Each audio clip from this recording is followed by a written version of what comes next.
नमस्कार, स्वागत है आपका इस बुलेटिन में। मैं हूं आपके साथ मेनका चौधरी। उपचुनाव से पहले एक बार फिर कांग्रेस और समाजवादी पार्टी की नजर बीएसपी से गठबंधन पर जा टिकी है, लेकिन मायावती ने क्लियर कर दिया है कि वो आरक्षण विरोधी पार्टियों के साथ किसी भी चुनाव में गठबंधन नहीं करेंगी। यानी मायावती ने जैसे ही गठबंधन की खबर को खारिज किया, कांग्रेस और समाजवादी पार्टी बीएसपी को ही दलित विरोधी बताने लगी है। आपको दिखाते हैं इस पर यह रिपोर्ट।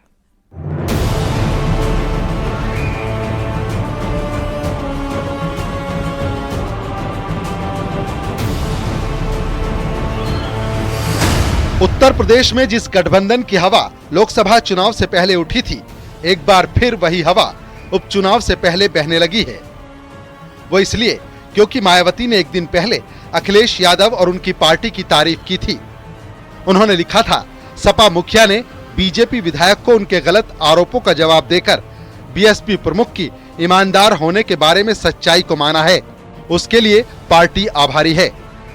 मायावती का जैसे ही ट्वीट आया, सियासी गलियारों में गठबंधन की बहस शुरू हो गई। हमारे राष्ट्रीय अध्यक्ष श्री अखिलेश यादव जी और बहुजन समाज पार्टी राष्ट्रीय अध्यक्ष सुश्री बहन मायावती जी ने जो मांग की है वो जायज़ है और होना चाहिए। उनके ऊपर कड़ी से कड़ी कार्रवाई होनी चाहिए, देश के हित में, प्रदेश के हित में। और जिस तरह युवा नौजवान बेरोजगार भाई बहन सड़कों पर टहल रहे हैं, न्याय नहीं मिल रहा, बहनों को न्याय नहीं मिल रहा, किसान पीड़ित है, गरीब मजदूर छात्र सब पीड़ित हैं, तो संभव उनको न्याय दिलाने के लिए संभव हो सकता है। लेकिन इस बहस पर मायावती ने अपने दूसरे सोशल मीडिया पोस्ट से अपनी लाइन क्लियर कर दी। मायावती ने सोशल मीडिया प्लेटफॉर्म एक्स पर लिखा, सपा और कांग्रेस जैसी आरक्षण विरोधी पार्टियों के साथ अब किसी भी चुनाव में इनसे कोई गठबंधन आदि करना क्या एससी, एसटी और ओबीसी वर्ग के हित में उचित होगा? ये कतई नहीं होगा। ऐसे में अब इनको खुद अपने दम पर खड़े होना है। मायावती ने कांग्रेस और समाजवादी पार्टी से गठबंधन की अफवाह को जैसे ही खारिज किया, सियासी बयानबाजी भी शुरू हो गई।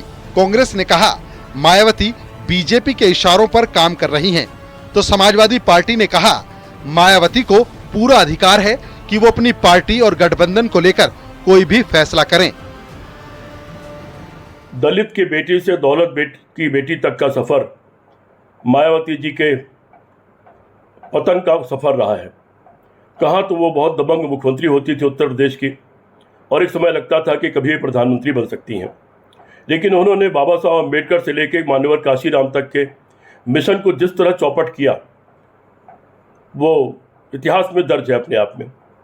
और निश्चित तौर पर बड़ी उम्मीद थी उनसे कि वो दलित समाज को, पिछड़े समाज को, गरीब समाज को आगे ले जाएंगी और उनके लिए इस मिशन के अंतर्गत कोई ऐसा काम करेंगी। उनका दल है, उनकी अपनी नीति है, उनका अपना फैसला है। वो कोई भी निर्णय अपनी पार्टी के बारे में घोषणा कर सकती हैं, जरूरत चाहेंगी बदल सकती हैं, कायम रह सकती हैं। उनकी दल की वो मालिक हैं, वो जो चाहे अपना निर्णय लें। और इस समय न कोई चुनाव है, न कोई इस तरह की गठबंधन की कोई चर्चा है, तो इसलिए हमारा ज्यादा इत्तेफाक नहीं है। उनके दल की नीति है। यानी एक बार फिर उत्तर प्रदेश में बीएसपी अकेले चुनाव लड़ने के मूड में है, और मायावती ने एक बार फिर साफ कर दिया कि वो किसी भी हाल में कांग्रेस और समाजवादी पार्टी से गठबंधन करने की सोच भी नहीं सकती हैं। हालांकि मायावती के इस डबल स्टैंड से अखिलेश और राहुल गांधी जरूर कंफ्यूज हैं। Bureau report, news 18।